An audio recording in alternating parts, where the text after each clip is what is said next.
வானொலியில் நீங்கள் கேட்டு ரசித்த தென்கட்சி கோ சுவாமிநாதன் ஐயா அவர்களின் கதைகள். ஒரு பெரிய அரசன் இந்த உலகம் பூராவே ஆண்டுகிட்டு இருந்தான். ரொம்ப காலம் அப்படி அரசாட்சி பண்ணிகிட்டு இருந்தான். திடீர்னு அவனுக்கும் சில எதிரிகள் முளைச்சாங்க. அவங்கெல்லாம் ஒன்று சேர்ந்து இவனை தோற்கடிச்சுட்டாங்க. தோற்று போனதும் இவனுக்கு பயம் வந்துட்டுது, எங்கே எதிரிகள் நம்ம கொண்டுடுவாங்களோ அப்படின்னு. வெளியில் வந்தால் தனக்கு ஆபத்துன்னு பயந்துக்கிட்டு யாருக்கும் தெரியாமல் ஒரு குகைக்குள்ளே போய் பதுங்கி கிடக்கிறான். நிலைமையை பாருங்கள். முதல் நாள் அரண்மனையில் அதிகாரம் பண்ணிக்கிட்டு இருந்தவன் மறுநாள் குகையில் பயந்து போய் பதுங்கி கிடக்கிறான். ராத்திரி நேரம் வந்தது, பசி வயத்தை கிள்ளுது, பிச்சை எடுத்து சாப்பிட வேண்டிய நிலைமை. பிச்சை எடுக்கிறதுக்கு பாத்திரம் வேணுமே, என்ன பண்ணுறது அப்படின்னு அங்கேயும் இங்கேயும் பார்க்குறான். ஒரு மூலையில் யாரோ விட்டுட்டு போன ஒரு ஓடு கிடக்குது. அதை எடுத்துக்கிட்டு புறப்பட்டான். இருட்டில் வழி புரியல. ஏதோ ஒரு யூகத்தில் காலை மெதுவாக எடுத்து வச்சு நடந்து போயிட்டுருக்கிறான். வழியில் ஒரு கருப்பு நாய் படுத்து கிடந்தது. இருட்டில் அவன் இது கண்ணுக்கு சரியாக தெரியல. அவனுக்கு தவறி போய் காலை வச்சுட்டான் அது மேலே. நாய் சும்மா இருக்குமா, வள்ளுன்னு விழுந்து கடிச்சு விட்டுது. காலை பார்க்குறான், காலத்தையும் நினச்சி பார்க்குறான். அரண்மனையில் வீரக்கழல் அணிந்த காலை உடைய மன்னா அப்படின்னு புகழ்வாங்களே புலவர்கள்லாம். ஆனால் அது இன்றைக்கி நாய் கடித்த காலம் ஆகிட்டுதே அப்படின்னு நினைக்கிறான். அது மட்டும் இல்லை, முன்னாடியெல்லாம் பொற்கிண்ணங்களில் தான் அவன் சாப்பிடுவான். ஆனால் இப்போது உடஞ்சி போன ஓட்டு, அது ஓட்டை கையில் வச்சுக்கிட்டு நிற்கிறான். அதில் யாராவது சாப்பாடு போடுவாங்களான்னு. முன்னாடியெல்லாம் நிறைய பேர் அரண்மனைக்கு வருவாங்க. அரசருக்கு காணிக்கைன்னு சொல்லி இவன் காலடியில் கொண்டாந்து கொட்டுவாங்க. அப்போலாம் இவன் அந்த ஜனங்களுடைய முகத்தை திரும்பி கூட பார்க்கறதில்ல. ரொம்ப கர்வமாக உட்காந்துருப்பான். அதே ஆள் இன்றைக்கி எல்லார் கண்ணுலேயும் படுறது மாதிரி பிச்சை எடுத்துக்கிட்டு இருக்கிறான். அப்போலாம் காணிக்கைகளை தன்னுடைய கையால் வாங்கிறது தனக்கு கௌரவ குறைச்சல்னு நினச்சி தன்னுடைய வேலைக்காரங்களை விட்டு தான் அதை வாங்க சொல்லுவான். இப்போ பார்த்திங்கன்னா அவனே தன் கையாலேயே பிச்சை வாங்குறான். நினச்சி பாருங்கள். அந்த மனுஷன் முதல் நாள் அரசன், மறுநாள் பிச்சைக்காரன். எவ்வளோ வித்தியாசம். செல்வம் தான் இப்படி ஒரு வித்தியாசம் ஏற்படுறதுக்கு காரணம். அப்படிப்பட்ட செல்வம் வாழ்க்கையை நடத்துறதுக்கு நமக்கு தேவை தான். ஆனால் அதையே நாம் அடைய வேண்டிய பயனாக நினைக்கிறோம் பாருங்கள், அதுதான் வேடிக்கை. இதை நம்மாழ்வார் அழகாக ஒரு பாசுரத்தில் சொல்கிறார். ஒரு நாயகமாய் ஓட உலகுடன் ஆண்டவர், கருணாய் கவர்ந்த காலர், சிதைகிய பானையர், பெருநாடு காண இம்மையிலே பிச்சைதாம் கொள்வர், திருநாரணன் தாழ் காலம் பெற சிந்தித்து உய்மினோ அப்படிங்கிறார் நம்மாழ்வார். ஒரு பெரிய பணக்காரர் ஒரு துறவிகிட்ட போய், சாமி என்கிட்ட நிறைய பணம் இருக்குது, இருந்தாலும் நிம்மதி இல்லை, என்னால் நிம்மதியாக இருக்க முடியல, என்ன காரணம்னு கேட்டாராம்.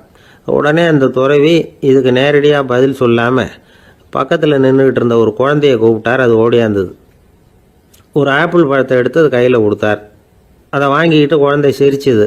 இன்னொரு பழத்தை எடுத்து கொடுத்தார். அதை இன்னொரு கையில் வாங்கிட்டு சிரிச்சுது. மூணாவது ஆப்பிள் எடுத்து கொடுத்தார். 2 பழத்தையும் நெஞ்சில் அணைச்சிக்கிட்டு 3வது பழத்தையும் வாங்கிறதுக்கு முயற்சி பண்ணிச்சு. ஆனால் அது உடனே நழுவி கீழே உருண்டு ஓடிச்சு. ஏற்கனவே இருந்ததும் விழுந்துட்டுது. இப்போ அந்த குழந்தை அழ ஆரம்பிச்சுட்டுது. இப்போ அந்த துறவி பணக்காரர்கிட்ட சொன்னாராம், குழந்தைய கவனிச்சியா, 2 ஆப்பிள் போதும்னு அது நினச்சிருந்தா இப்போ அது அழ வேண்டிய அவசியம் வந்திருக்குமா அப்படின்னாராம். எதுவுமே அளவுக்கு மிஞ்சினா துன்பந்தான். இந்த காலத்தில் இதெல்லாம் யார் காதில் வாங்குறாங்க? ஒருத்தனை நல்ல வழிக்கு கொண்டு வரணும்னு நினச்சி அவனை கூப்பிட்டு உட்கார வச்சு இந்த கதையை சொல்லிகிட்டு இருந்தாங்க. சொல்லிவிட்டு அந்த குழந்தை செஞ்சது தப்பு தானே அப்படின்னு கேட்டிருக்கிறாங்க. ஆமாம், தப்பு தான், நானாக இருந்தால் அப்படி செஞ்சுருக்க மாட்டேன் நானா இவன். 2 பழமே போதும்னு சொல்லியிருப்பியா அப்படின்னு கேட்டிருக்காங்க. அப்படி இல்லைங்க, அவர் கொடுக்க ஒவ்வொரு பழமாக வாங்கி பின்னாடி வச்சுட்டு மறுபடியும் கையை நீட்டுவேன் அப்படிங்கிறானா. இவெல்லாம் எந்த காலத்தில் திருந்துறது? ஒரு ஊரில் ஒரு ஆள் இருந்தான், தையல் கடை வச்சுருந்தான். அவங்ககிட்ட ஒருத்தன் ஒரு சட்டை துணி எடுத்து கொடுத்து தைக்க சொல்லியிருந்தான். வர்ற சனிக்கிழமை வா, வாங்கிட்டு போ அப்படின்னு அவன் சொல்லியிருந்தான். அதே மாதிரி இவன் வந்தான். அவன் தச்சு வச்சிருந்த சட்டையை கொடுத்தான். இவன் வாங்கி அங்கேயே போட்டு பார்த்தான். கை நீளம் ஒன்றுக்கு ஒன்று வித்தியாசமாக இருந்தது. வலது கை இடது பக்கத்தை விட நீளம் குறைச்சலாக இருந்தது. அவன் முணுமுணுக்க ஆரம்பிச்சுட்டான், என்ன இது இப்படி தைச்சுட்டியேன்னு. இதுக்கு அவன் சொன்னான், ஐயோ இதுக்காகவா சங்கடப்படுறீங்க, வலது கையை மட்டும் கொஞ்சம் உள்ளே இழுத்தாப்புல வச்சுக்கிட்டீங்கன்னா சரியாக போகுது. மற்றபடி அந்த சட்டையில் உள்ள கலை அம்சத்தை கவனிங்க, எவ்வளோ அற்புதமாக தைச்சிருக்கேன் பாருங்கள். ஒரு சின்ன குறைய இப்படிலாம் பொருட்படுத்த வேண்டியதில்லை. நான் சொன்னது மாதிரி கையை கொஞ்சம் உள்ள இழுத்தது மாதிரி வச்சுக்கிட்டு நடந்து போங்க, ஜோரா இருக்கும் அப்படின்னா. அவனும் யோசிச்சு பார்த்தான். சரியான யோசனையாக தான் தோணுச்சு. கொஞ்சம் முயற்சி பண்ணி வலது கையை கொஞ்சம் உள்ள இழுத்து சட்டை சரியா இருக்கிறது மாதிரி பண்ணிக்கிட்டான். இப்போ மறுபடியும் ஒரு பிரச்சனை. வலது கையை உள்ள இழுத்த மாதிரி அப்படியே வச்சுக்கிட்டதும் முதுகு பக்கம் கொஞ்சம் துணி தளர்த்தியா தொங்குறது மாதிரி தெரிஞ்சது. என்ன இது, முதுகு பக்கம் துணி குவிஞ்சுட்டுதே, தொங்குதே அப்படின்னா மறுபடியும், அடடா இதுக்காகவா கவலைப்படுறீங்க, உடம்ப அதுக்கு தகுந்த மாதிரி கொஞ்சம் வளைச்சிக்கிட்டா சரியா போடுது. இதுக்காக அந்த அழகான தையலை பிரிச்சு அதுல உள்ள கலை அம்சத்தை கெடுக்கிறதுக்கு என் மனசு இடம் தரல. எவ்வளவுக்கு தளர்த்தியா இருக்கோ அவ்வளவுக்கு கொஞ்சம் உடம்ப வளைச்சி அப்படி குனிஞ்சது மாதிரி போங்க போதும் அப்படின்னா. அதுவும் நல்ல யோசனையா தான் பட்டுது இவனுக்கு. சரின்னு சொல்லிவிட்டு புறப்பட்டான். தெருவில் இறங்கினான். கையை கொஞ்சம் உள்ள இழுத்தான், உடம்ப கொஞ்சம் முன்னால வளைச்சான், சட்டைக்கு தகுந்த மாதிரி உடம்ப பண்ணிக்கிட்டான். மெதுவா நடந்து போறான். இப்போ எதிரில் இன்னொருத்தன் வரான். இவனை பார்க்கறான். இவன் போட்டிருக்கிற சட்டையை பார்க்கறான். ஆஹா அற்புதம்ங்கிறான். சும்மா சொல்லக்கூடாது, ரொம்ப நல்லா இருக்கு நிச்சயமா. இது இந்த ஊர் மேல தெருவில் இருக்கிற ஒருத்தன் இருக்கானே, அவன் தைச்சதா தான் இருக்கணும் அப்படின்னா. இதை கேட்டதும் அவனுக்கு ஆச்சரியம். எப்படி அவ்வளவு கரெக்டா கண்டுபிடிச்சிங்க அப்படின்னு கேட்டிருக்கான். இதுக்கு அந்த வழிபோக்கன்னு சொன்னானா, அவன் ரொம்ப கெட்டிக்காரன். உங்களை மாதிரி உடம்பும் கையும் வளைஞ்சு போன ஒரு ஆசாமிக்கு அவனை தவிர வேற யாராலேயும் இவ்வளவு பொருத்தமான ஒரு சட்டையை தைக்க முடியாது அப்படின்னானா. பாருங்க, அவனுக்காக இவன் அனுசரிக்க போய் இவனோட நிலைமை எப்படி ஆயிடுது பாருங்க. இதே மாதிரி தான் சில சடங்குகளும் சம்பிரதாயங்களும் நம்மளை கோமாளி ஆக்கி விட்டுரும். எதுவா இருந்தாலும் அதுல அறிவுபூர்வமான அணுகுமுறை அவசியம். ஒரு நர்ஸ் அவசரமா ஓடி டாக்டர் கிட்ட சொல்லிச்சான், டாக்டர் ஒரு தப்பு நடந்து போச்சு, 10ஆம் நம்பர் பெட்ல இருக்கிற பேஷண்ட்டுக்கு காலில் ஆபரேஷன் பண்றதுக்கு பதிலாக கையில் ஆபரேஷன் பண்ணி விட்டீங்க. கை ஆபரேஷன் பண்ணிக்க வேண்டிய ஆள் 7ஆம் நம்பர் பெட்ல இருக்கார் அப்படின்னு தான். அதுக்கு ஒரு பதட்டப்படாம சொன்னாராம், பரவாயில்ல இவரை தூக்கி 7ஆம் நம்பர் பெட்ல போட்டுரு அப்படின்னாராம். ஒரு மனிதர், அவர் யாருக்கிட்டே தொலைபேசியில பேசிட்டு இருக்கிறார். கொஞ்சம் தூரத்துல நாம நிக்கிறோம். எட்டத்துல இருந்துகிட்டு அவரை கவனிக்கிறோம். அவர் போன்ல பேசுறத, அவர் பேசுகிற வார்த்தைகள் என்ன அப்படிங்கறது நம்ம காதுல விழல. ஆனாலும் அவர் பேசிக்கிட்டு இருக்கிறது நல்ல செய்தியா கெட்ட செய்தியா அப்படிங்கறத நம்மால யூகிக்க முடியும்.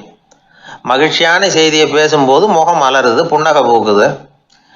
இதுல ஒண்ணு நீங்க கவனிக்கணும், தொலைபேசியில நாம பேசுறப்போ நம்மோட பேசுறவர் எதிரில் இல்லை. அவர் தொலைபேசி வழியா நம்ம குரலை மட்டும்தான் கேட்க போறார், நம்ம முகத்தை அவர் பார்க்க போறது இல்லை. அப்படி இருந்தும் அப்ப நம்ம முகம் ஏன் மலரணும் அப்படின்னா, இதுதான் உடல் மொழி, பாடி லாங்குவேஜ் அப்படின்னு சொல்றாங்க. நம்ம அறியாமலேயே நம்ம உடம்பு செய்திகளை தெரிவிக்குது பாருங்க, அதுதான் உடல் மொழி. ஒரு மனிதர் தொலைபேசியில பேசிக்கிட்டு இருக்கிறத நீங்க தூரத்துல இருந்து கவனிச்சுக்கிட்டே, அவர் நண்பரோட பேசுறாரா, மனைவியோட பேசுறாரா, குழந்தையோட பேசுறாரா, இல்ல மேல் அதிகாரி கிட்ட பேசுறாரா, அல்லது அவருக்கு கீழே பணிபுரிகிறவர்கள் கிட்ட பேசுறாரா அப்படிங்கிறத கண்டுபிடிக்கலாம். அதுக்கு காரணம் அவருடைய உடல் மொழி. இந்த உடல் மொழி கூட நம்ம வாழ்க்கையின் முன்னேற்றத்துக்கு பயன்படும். இதை பத்தியெல்லாம் கூட சில நிபுணர்கள் ஆராய்ச்சி பண்ணி பார்த்துருக்கிறாங்க. அவங்க சில விவரங்களை சொல்றாங்க. குறிப்பா ஒருத்தர் தன்னுடைய நாற்காலியில கிட்டத்தட்ட படுத்துக்காத குறையா உட்காந்துருக்கிறாருன்னு வச்சுக்கோங்க. எதிர இருக்கிறவர் பேசுறது அவருக்கு பிடிக்கலன்னு அர்த்தமா. தலையை சொரிஞ்சுக்கிறது, வேற வேற திசைகளில் பார்க்கறது, கொட்டாவி விடுறது, கால்களை மாற்றி போட்டு உட்கார்றது, களைப்பா கை விரல்களை அப்படியே பின்னிக்கிறது, அடிக்கடி கடிகாரத்தை பார்க்கறது, இப்படிலாம் ஒருத்தர் பண்ணிக்கிட்டு இருக்கிறாருன்னா நாம் கூடிய சீக்கிரம் அந்த இடத்த விட்டு எழுந்திரிச்சு வந்துடுறது நல்லது. ஏன்னா இதெல்லாம் அவருடைய சலிப்பு, சோர்வு, ஆர்வமின்மை, இதுக்கு அடையாளங்கள். நம்முடைய பேச்சு அவரை சலிப்படைய வச்சுட்டுதுன்னு அர்த்தம். அவர் ரொம்பவும் சோர்ந்து போயிட்டாருன்னு பொருள். நம்முடைய பேச்சில் அவருக்கு ஆர்வம் இல்லைன்னு அர்த்தம்.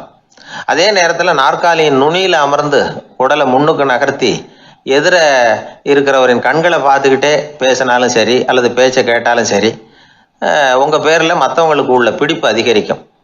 நாம் எப்படிப்பட்டவருங்கிறத நம்ம உடம்பும் நடை உடை பாவனையும் அடுத்தவங்களுக்கு காட்டி கொடுத்துரும். உங்கள் உடம்பு, உங்கள் பார்வை, நடை, உட்கார்ற விதம், இதை வச்சுக்கிட்டே நீங்கள் பொறுப்புள்ளவரா, முரடரா, அலட்சியமானவரா, மரியாதை தெரிஞ்சவரா, அடக்கமானவரா, நம்பிக்கைக்கு உரியவரா, நாணயம் இல்லாதவரா, பயந்தவரா, திறமசாலியா, அப்பாவியா அப்படிங்கிறதெல்லாம் கண்டுபிடிச்சிடலாம்.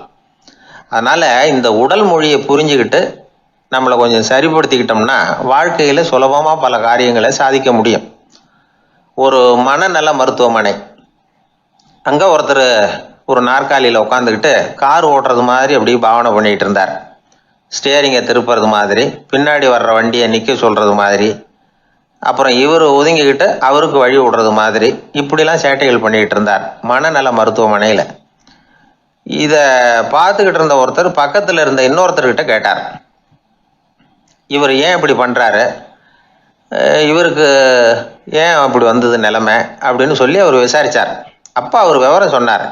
வேற ஒன்றும் இல்லைங்க, இவருக்கு கார் ஓட்டணும்னு ஆசை ரொம்ப காலமாக, அது நிறைவேறாமல் போயிட்டுது. அதுக்கப்புறம் அவர் மனநோயாளியாக மாறிட்டார். இங்கே அழைச்சிட்டு வந்தாங்க. இங்கே அழைச்சிட்டு வந்ததுலேருந்து அப்படி தான் பண்ணிகிட்டு இருக்கிறார். அப்போ கார் ஓட்டுறது மாதிரிலாம் பாவனை பண்ணிகிட்டு இருப்பார், திருப்புறது மாதிரி பண்ணுவார், பின்னாடி வர்றவங்களுக்கு இடம் விடுவார், இப்படிலாம் செய்கிறார் அப்படின்னு விவரம் சொன்னாங்க. நீங்கள் சொல்லப்படாதா, இப்போ நீங்கள் கார் ஓட்டல, வெறும் நாற்காலியில் தான் உட்காந்துருக்குறீங்க அப்படின்னு நீங்கள் சொல்லப்படாதா அவருக்கு அப்படின்னு கேட்டாங்க. அது முடியாதுங்க, ஏன்னா அந்த காரை கழுவுறதுக்காக அவர் தினமும் எனக்கு 10 ரூபா கொடுத்துக்கிட்டு இருக்கிறார் அப்படின்னாராம் அங்கே வேலை செஞ்சுக்கிட்டு இருந்த ஒருத்தர். அதனால் வாழ்க்கையில் நாம் இந்த உடல் மொழியை புரிஞ்சுக்கணும். உடல் மொழிங்கிறது இப்போ ஆரம்பத்தில் சொன்னது மாதிரி அந்த தொலைபேசியில் பேசுகிறவங்கள தூரத்திலிருந்து பார்த்தாவே அவர் யாருக்கிட்ட பேசுகிறார் என்ன பேசுகிறாருன்னு தெரியும். நம்ம முகத்தை நல்லா வச்சுக்கணும். உடல் மொழியை நம்ம புரிஞ்சுக்கிட்டு பயன்படுத்த ஆரம்பித்தோம்னா எந்த முயற்சி பண்ணினாலும் அதில் வெற்றி நிச்சயம். ஒரு சின்ன பையன் என்னை தேடிட்டு ஓடி வந்தான். ஒரு கதை சொல்லுங்கன்னா, சொந்தமாக எதுவும் தெரியாதே என்ன, உங்களுக்கு சொந்தமாக எதுவும் தெரியாதுன்னு எனக்கும் தெரியும் அப்படின்னா. இந்த பையன் அடிக்கடி என்கிட்ட கதை கேட்குறவன், அதனால் என்னோட ரகசியம்லாம் அவனுக்கு அத்துப்படி. அதனால தான் அவ்வளவு தெளிவாக அடித்து விட்றான். சரி, இப்போ என்ன செய்யலாம்னு, பழைய கதை ஏதாவது ஒன்று சொல்லுங்களேன்னா. உனக்கு கிருஷ்ணதேவராயரை தெரியுமான்னு. அவர்கிட்ட நேரில் பழக்கம் இல்லை, ஆனால் அவரை பற்றி புஸ்தகத்தில் படிச்சிருக்கேன்னா.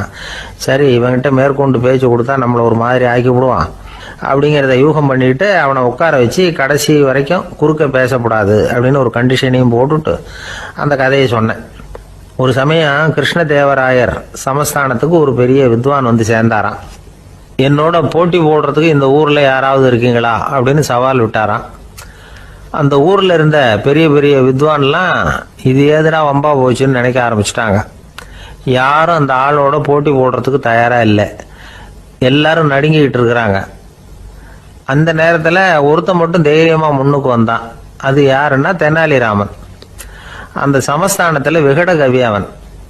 என்ன அனுப்புங்க போட்டிக்கு, நான் ஜெயிச்சு காட்டுறேன்னா. உனக்கு அவ்வளவு தைரியம் இருக்குதா அப்படின்னு கேட்டாங்க. தைரியம் மட்டும்தான் என்கிட்ட இருக்குது, ஆனால் தைரியம் இருந்தால் அதிர்ஷ்டம் தேடிட்டு வருங்கிறது எனக்கு தெரியும் அப்படின்னா. அடுத்த நாள் போட்டி ஆரம்பமாச்சு. அந்த பெரிய வித்வான் நின்னார். தெனாலிராமன் எதிரில் நின்னான். அந்த வித்வான் ஒரு விரலை காட்டினார். தெனாலிராமன் பதிலுக்கு 2 விரலை காட்டினான். வித்வான் 3 விரலை காட்டினார். இவன் உடனே 4 விரலை காட்டினான். உடனே 5 விரலை காட்டினார் அவர். தெனாலிராமன் உடனே தன்னுடைய கை முஷ்டியை காட்டினான், கையை மூடி காட்டினான். அவ்வளோதான். அந்த பெரிய வித்வான் கிருஷ்ணதேவராயர் காலில் விழுந்தார். நான் தோத்துட்டேன், என் தோல்வியை ஒத்துக்கிறேன் அப்படின்னு சொல்லிவிட்டார்.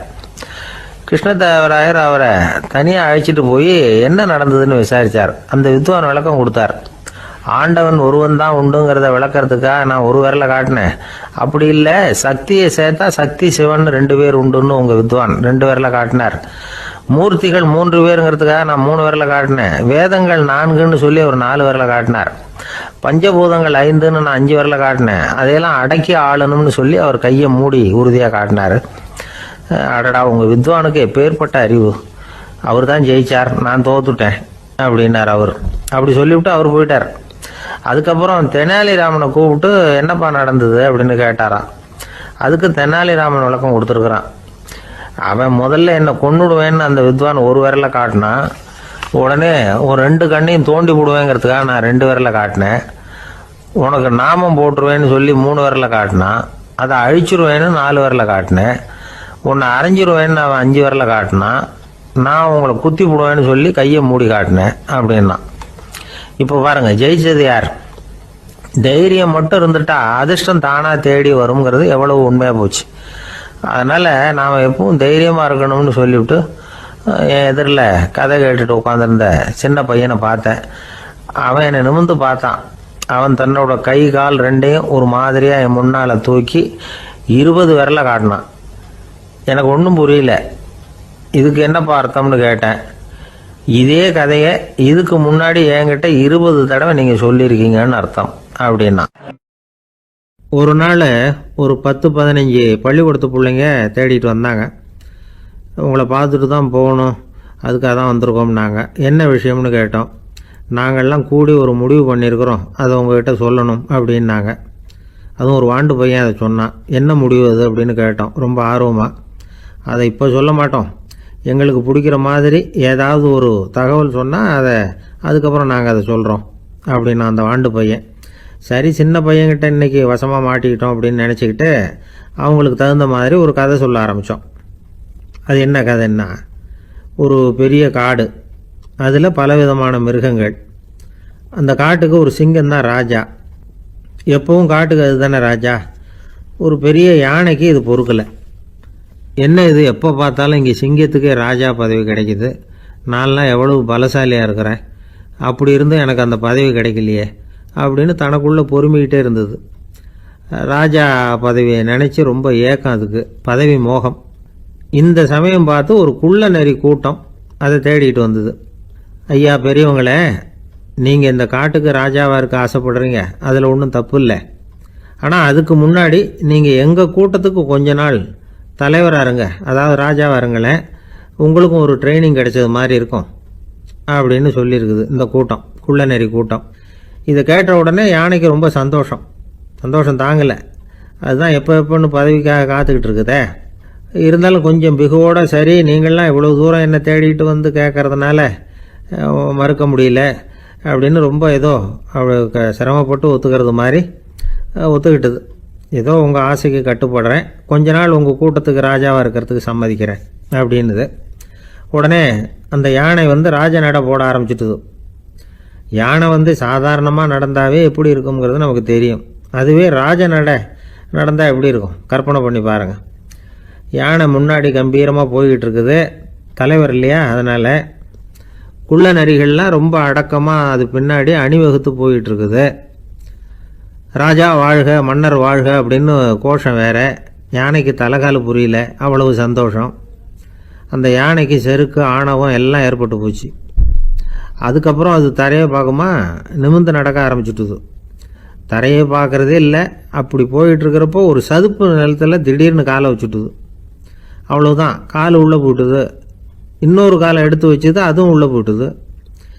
அந்த 2 காலையும் எடுக்கிறதுக்காக அடுத்த 2 காலையும் அழுத்திச்சு, அதுவும் உள்ளே போக ஆரம்பிச்சுட்டுது. இப்போ 4 காலம் வசமாக சேத்துல அழுந்தி போச்சு, எடுக்க முடியல. குள்ள நரிகள்லாம் அதை சுற்றி வந்தது.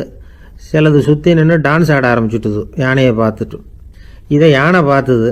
என்ன இது தலைவர், நான் தவிச்சிக்கிட்டு இருக்கிறேன், தொண்டர்கள்லாம் சுற்றி நின்று வேடிக்கை பார்த்துக்கிட்டு இருக்கிறீங்க, டான்ஸ் ஆடுறீங்க அப்படின்னு கேட்டுதான். தொண்டர்களே, தலைவர் நான் தவிச்சிக்கிட்டு இருக்கிறது உங்களுக்கு தெரியலையா? இப்போ உடனே உங்கள் தலைவரை காப்பாற்ற வேண்டியது உங்கள் கடமை இல்லையா அப்படின்னு கத்துச்சான் அந்த யானை. குள்ள நரிகளில் ஒன்று முன்னாடி நின்று அந்த யானையை பார்த்து தான், தலைவரே எங்களுக்கு ரொம்ப நாளாக ஒரு ஆசை, அந்த ஆசையை நிறைவேற்றிக்கிறதுக்காக தான் உங்களை எங்கள் தலைவராக ஏற்றுக்கிறோம்னு சொன்னோம் அப்படின்னு தான். என்ன ஆசைன்னு கேட்டிருக்கு யானை.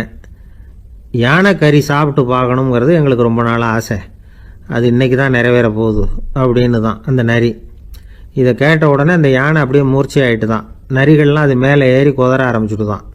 பதவி மேலே இருந்த பேராசை அந்த பலசாலியான யானையையே மாட்டி விட்டுட்டுது பார்த்தீங்களா அப்படின்னு சொல்லி முடித்தோம் இந்த கதையை அந்த சின்ன பிள்ளைங்கக்கிட்ட. சரிங்க, இப்போ நாங்கள் உங்களை தேடி வந்த விஷயம் என்னங்கிறத சொல்லவா அப்படின்னா ஒரு வாண்டு பையன். சீக்கிரம் சொல்லு தம்பி, சஸ்பென்ஸ் தாங்கலை அப்படின்னோம். அவன் மெதுவாக எங்களை பார்த்து சொல்கிறான், எங்களுக்கு கொஞ்ச நாள் நீங்கள் தலைவராக இருந்தால் தேவலை அப்படின்னா. ஒரு குரு, இளம் சீடர்கள் எதிரில் உட்காந்துருக்கிறாங்க. குரு பாடம் நடத்திக்கிட்டு இருக்கிறார். சீடர்களுக்கு ஒரு ஆசை, அதாவது ஒரு முக்கியமான மந்திரத்தை நம்ம குருநாதர்கிட்ட இருந்து கற்றுக்கணும் அப்படிங்கிறது அவங்க ஆசை. அது என்ன மந்திரம்னா, இறந்தவரை உயிர்ப்பிக்கக்கூடிய புனித மந்திரம், அதாவது செத்தவங்களுக்கு மீண்டும் உயிர் உண்டாக்குகிற மந்திரம். குருவே தயவு பண்ணி அந்த மந்திரத்தை எங்களுக்கு உபதேசிக்கணும் அப்படின்னு கேட்டாங்க. அது ரொம்ப ஆபத்தானது, அது என்னத்துக்கு உங்களுக்கு வேண்டாமேன்னாராம் குரு. எங்களுடைய நம்பிக்கை உறுதிப்படுறதுக்காகத்தான் கேட்குறோம், வேற ஒன்றும் இல்லை அப்படின்னாங்களாம் சீடர்கள். பக்குவப்படாத அறிவுங்கிறது ரொம்ப ஆபத்தானது அப்படின்னாராம் குரு. இது சீடர்களுக்கு புரியல. அது எப்படிங்க பக்குவப்படாத அறிவு ஆபத்தானதுன்னு சொல்றீங்க, அப்படின்னா என்ன அப்படின்னு கேட்டிருக்காங்க சீடர்கள். குரு அதுக்கு விளக்கம் கொடுத்தாராம். அந்த மந்திரத்தை எப்போ பயன்படுத்தணுங்கிறது முக்கியம்.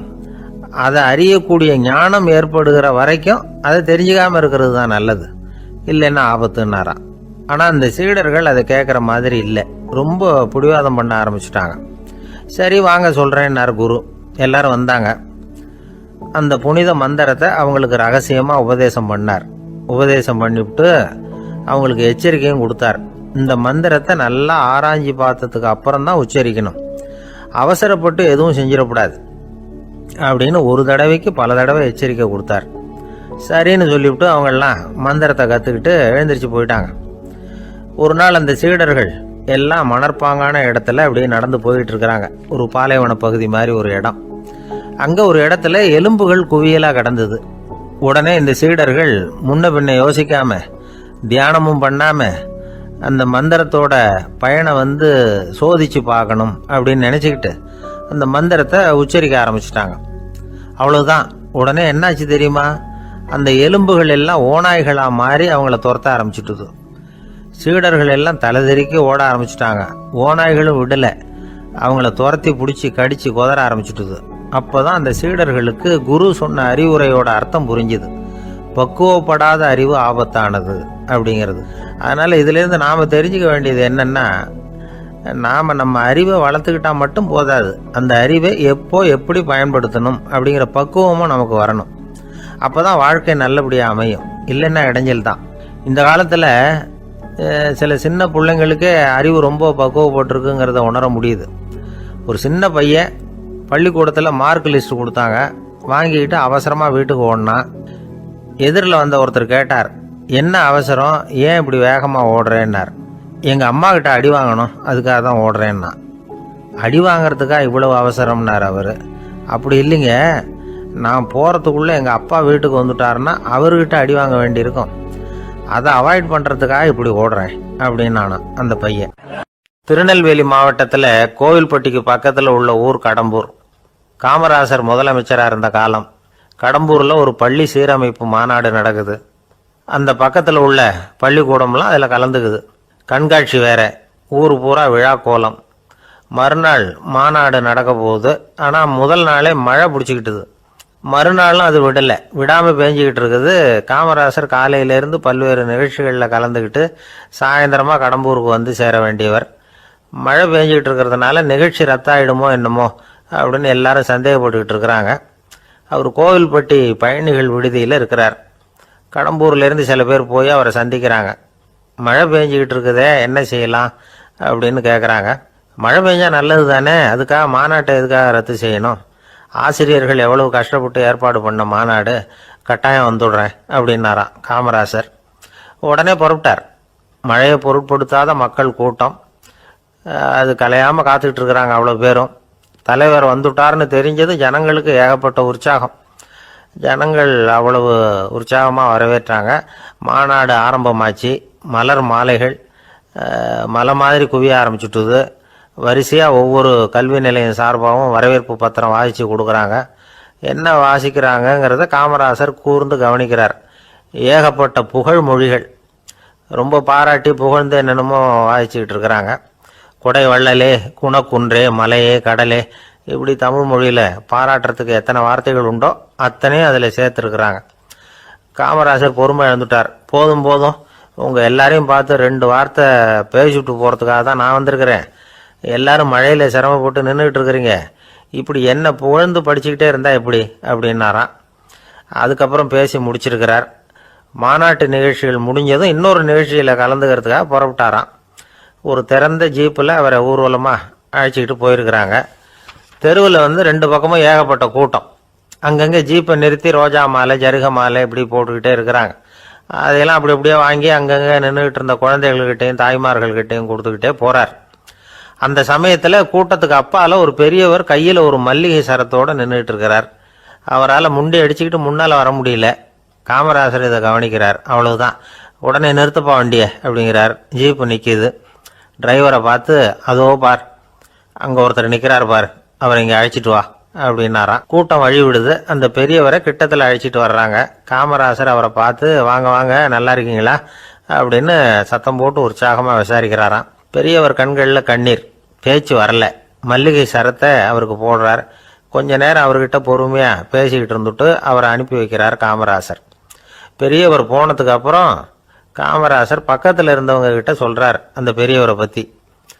அந்த காலத்தில் ரொம்ப கஷ்டப்பட்டவர் இவர், ஜெயிலுக்கு போனவர் அப்படின்னு ரொம்ப உருக்கமாக நெகிழ்ந்து போய் சொல்கிறார். இதில் ஒரு விஷயத்தை கவனிங்க. தன்னை புகழ்ந்து படிக்கப்பட்ட வாழ்த்து மடலை படிக்க வேணாம்னு தடுத்து நிறுத்தினார். எங்கேயோ ஒரு மூலையில் கையில் ஒரு 4 முழம் மல்லிகை சரத்தோடு ஒதுங்கி நின்றுக்கிட்டு இருந்த அந்த தொண்டரை அவ்வளவு பெரிய கூட்டத்துக்கு நடுவுலையும் தேடி கண்டுபிடிச்சி கிட்டத்தில் கூப்பிட்டு அவர் கொடுத்த அன்பு மாலையை வாங்கி கழுத்தில் போட்டுக்கிட்டார். அதுதான் காமராசர். தோல்விகள் கூட அவரை கொஞ்சம் கூட பாதித்ததில்லை.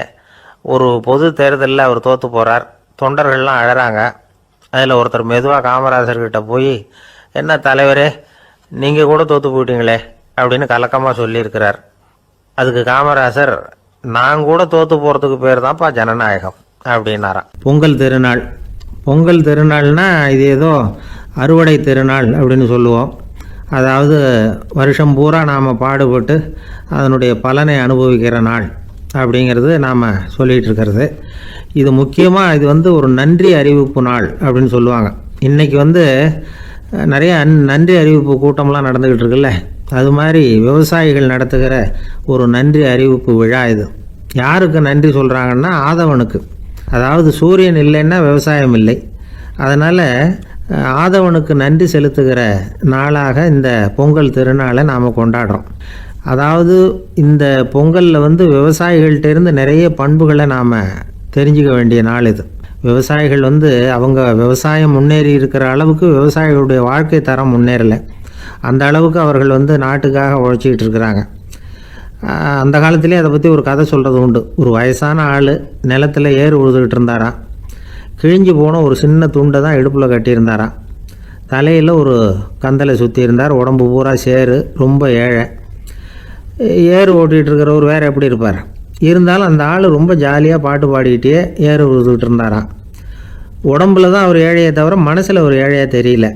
அந்த சமயத்தில் அந்த நாட்டு ராஜா அந்த பக்கமாக குதிரை மேலே வந்தாராம். வேட்டைக்கு போயிட்டு பரிவாரங்களோடு திரும்பி வந்துக்கிட்டு இருக்கிறார். ரொம்ப செல்வ செழிப்பில் இருக்கிற ராஜா அவர் இந்த வயசான விவசாயியை பார்த்துருக்கார். இந்த ஆள் ரொம்பவும் ஏழைங்கிறது அவர் பார்த்தாவே பளிச்சுன்னு தெரியுது. கட்டிக்கிறதுக்கு நல்ல துணி இல்லை, உடம்போ இழைச்சி போயிருக்குது, வயிறு முதுகில் போய் ஒட்டிக்கிட்டு இருக்கு, கண்ணு குழி விழுந்து போயிருக்குது. ஆனாலும் முகத்தை பார்த்தா சந்தோஷமாக இருக்கிற மாதிரி இருக்குது. இவ்வளோ உற்சாகமாக பாடிக்கிட்டு இருக்கிறாரே அப்படின்னு ஆச்சரியமாக நினச்சி பார்த்தார் அந்த ராஜா. சரி, அவர்கிட்ட கொஞ்சம் பேச்சு கொடுத்து பார்க்கலாம் அப்படின்னு முடிவு பண்ணார். ஐயா பெரியவரே, இப்படி கொஞ்சம் வர முடியுமான்னாராம்.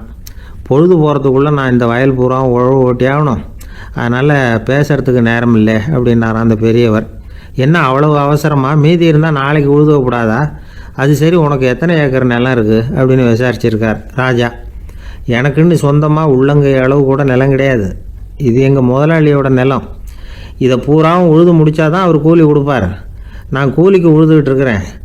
உங்ககிட்ட பேசிக்கிட்டு இருந்தால் அவருக்கு துரோகம் பண்ணது மாதிரி ஆகிடும் அப்படின்னாராம். ராஜா குதிரையை விட்டு கீழே இறங்கினார். வரப்பில் நடந்து அந்த பெரியவர்கிட்டயே போனாராம். சரி, ஒரு நாள் பூரா உழுதா உனக்கு எவ்வளவு கூலின்னு கேட்டிருக்கார். 8 அணா கூலி கிடைக்கும்னாராம் அவர்.